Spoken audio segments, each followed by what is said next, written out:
Hey, thanks for clicking on the video. Today we're going to look at a guide for this week's Rite of the Nine, including going over what you need to do to get yourself some shiny weapons, adept shiny weapons, as well as what the best methods are for clearing Spire the Watcher. There is a good bit attached to this event with Curious of the Nine and non-airy Manifolds, as well as the weapon drops themselves. So today we will be looking at all that and including what the best practices are for actually getting your dungeon clear. And before we break everything down, of course, there are timestamps down below for your convenience. And while you're down there, a subscription would be greatly appreciated. And if you're returning and you'd like to join the community, there's also a Discord server linked down below, which I'd love to see you there. So straight into it, what do we need to do to start engaging with this event?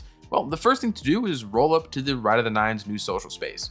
This can be found within Eternity, and you'll notice the directory looks a little different. Once you load in, there's a couple things you can do.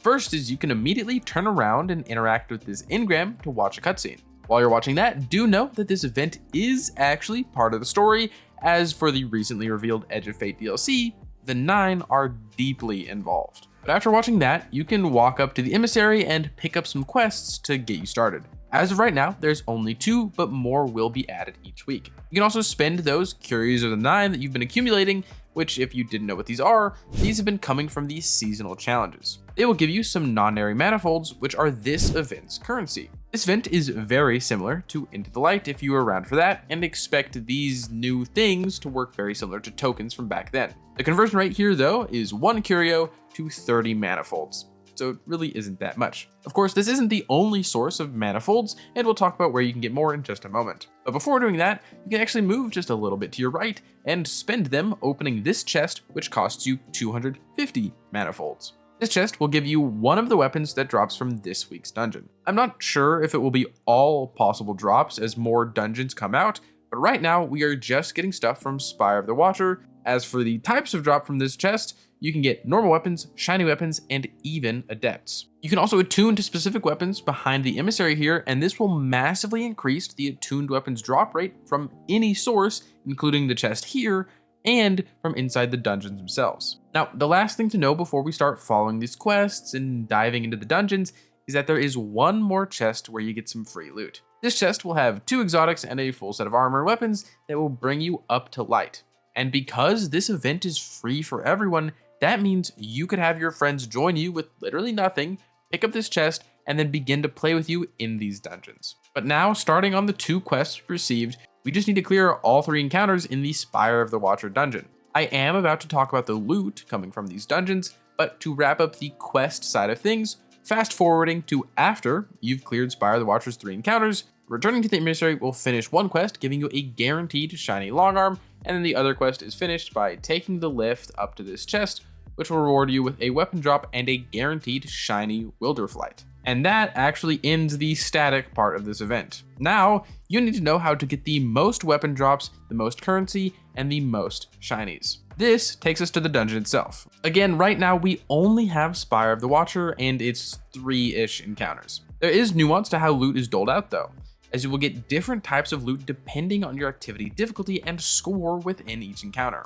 On the easiest difficulty, you'll get the least loot, with each encounter dropping a standard single perk weapon and 60 Manifolds. Of course, any weapon drop can be shiny, as you're seeing me get one right here, and this is on the easiest difficulty. On Eternity difficulty, the next one up, you will get weapons to drop that have multiple perks depending on your amount of deaths per encounter. With gold rewards, you'll get double perked weapons. For silver, 1 column of double perks, and then bronze will just be the standard weapons. The tiers also decrease the amount of Manifolds earned, being 80 at gold, 70 at silver, and 60 at bronze. And then the last difference in loot is that on Ultimatum mode, which is the hardest, simulating contest modes or day 1 raid races, you can get adept weapons to drop with the same tiers of loot changing your rewards. I actually have yet to hear about a shiny adept weapon, but I don't doubt that they exist. And if you're attempting for one of those, then you gotta be in this hardest difficulty. Now, before moving on from this topic, there is one more way to get a lot more loot out of each run,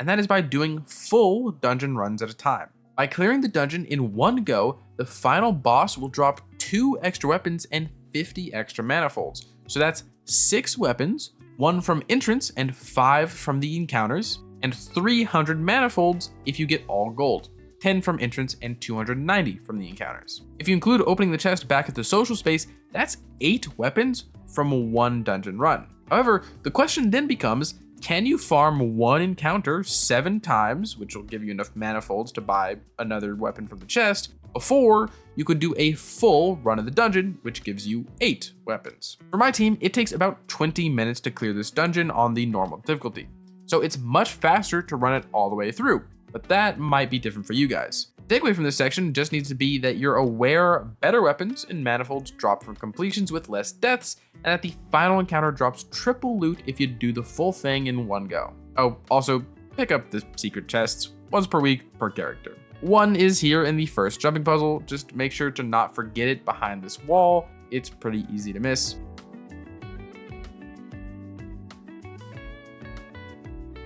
And then the second is after the first boss before you drop down to the final boss. It's under a staircase behind a breakable vent that you have to drop down into. Again, either of these secret chests can still drop shiny weapons. And actually, on the note of secrets, there are 2 secret collectibles in this week's dungeon. The first one is where the first secret chest was, just closer to the exit this time, but still up on the rafter things. You can see it here. And then the second chest is again close to the second secret chest, but as you drop down, just before you drop all the way down, there's another secret engram hidden in this little nook. Now, that's actually about everything we can do in week 1 of the Rite of the 9 event. You can get all the Spire of the Watcher dungeon weapons as Shinies, as Adept with multiple perks, but with the other dungeons coming in the next weeks. However, before I say goodbye, I want to very quickly showcase what my team did to secure easy 2 phases on both bosses in the hardest difficulty.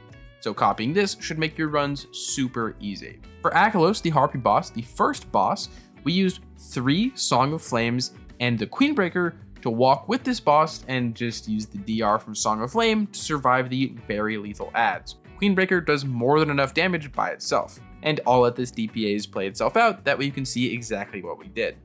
Homie, you go first. Yeah, I'm going. D. Oh my god. I thought I was over it. I had to go. Yeah, G just fucking jumped into the fucking hole. I thought I had it, bro. Yeah, he's moving weird again. It's the unravel, I think. I didn't unravel. Yes! Come on! Oh, I'm out. Phoenix Hive, I got Phoenix Hive. That's on. Oh, that was really nice damage. Not bad at all. Not bad at all. Are you saying shit like that? Dude, are you speaking an accent? And then for Persys, our setup was that we had 1 Bolt Charge Titan on Curus of the Falling Star and Grand Overture. And then we had a Well of Radiance Warlock with Speaker's Sight, also on Grand Overture. And then me on Song of Flame and Tractor Cannon to keep the boss perma-stunned.